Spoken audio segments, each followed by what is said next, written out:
Legends of Learning presents the Potion Maker's Game. This is a math game that makes learning about division of fractions fun and easy to understand. In this informative, instructional game, join the potion making class and help the teacher complete the magical recipes.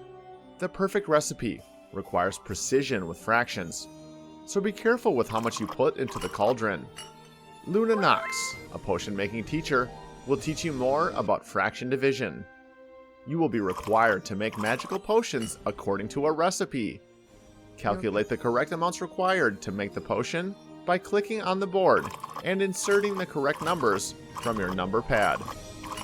Click to select the correct spoon size and drag to the correct ingredient.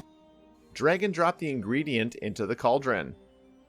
When all ingredients are in the cauldron, hold the spoon down with your mouse and stir to create the potion.